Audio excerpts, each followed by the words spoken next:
Odell, Moreno, Owens. Okay. Tell me about your affiliation with the West End. Well, I grew up in the West End, lived in the West End from the time I was born till about sixth grade. And about a couple months into the sixth grade, we moved. We were forced to move because that's when it was urban renewal or Negro removal, depending on what side of the fence you look at. And we were moved out because they had to build expressway. Tell me about your affiliation with the Art Consortium. Well, the Art Consortium was such an important part of Cincinnati.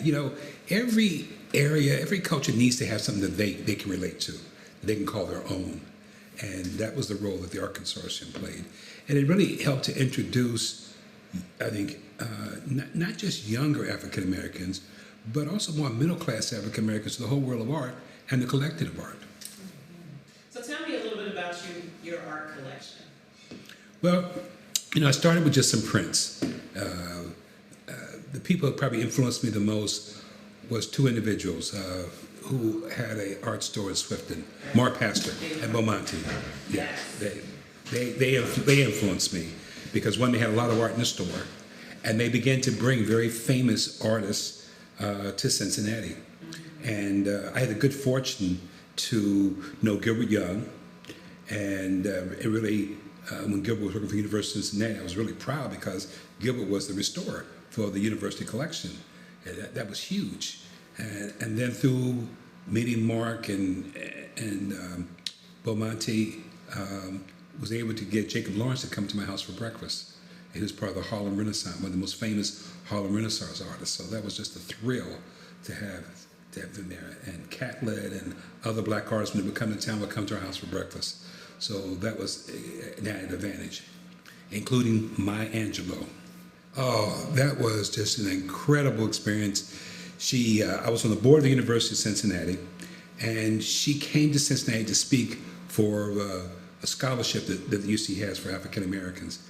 And she agreed to come to my house for breakfast, and she read poetry to us. She sang some songs, she told some stories, and there's about 14 people that quickly pulled together for this. But it was just incredible because she was so engaging when she was speaking. The way she could speak, she could just hold you and pull you in. And the funny story, we had bought 3 or 4 books about her. So I asked her to autograph these books. So I gave her one book and she flipped through it. And it showed her when she was 16 as a fan dancer.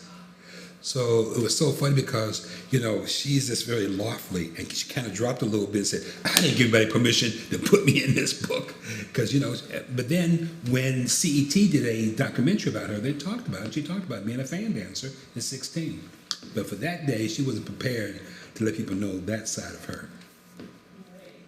So why is a center like the ROMAC needed in Cincinnati? Oh, it's needed for so many reasons. The part that really excites me is the entrepreneurship part. Artists need to know how to handle their money, how to be a successful business person. But I'm also excited about the opportunity that young African Americans will have an opportunity to learn how to be a restorer like Gilbert Young or a curator. These are typical occupations that we're not privy to even know when they are open. I couldn't tell you if there's any job openings, but they don't come across us. But here's a chance to train them, and in that training, they would develop relationships with big companies and restorer companies and be well trained. And you don't necessarily have to have a college education. And that's what I love. It's an opportunity to get a skill set that will give you a chance to have a productive life. And I think that's just fascinating. No one in the country is doing that. To the young artists, you have to be patient, you got to be dedicated to your work and consistent with your work. But you also got to be realistic. Don't give up that side job until you are successful, however you describe. Now, success may not always be in the terms of money, but I think you just got to be patient and dedicated to your work, and be willing to go out and meet people where people are. Not be afraid to go to the whole city, not just the African American community, but go to the whole city and share your skill and your artwork. It's going to be sort of holistic in a sense that you'll have art classes for the young kids who want to come in and begin to draw, and you praise them and you encourage them, and you'll be able to see sometimes at a very early age where there's going to be talent.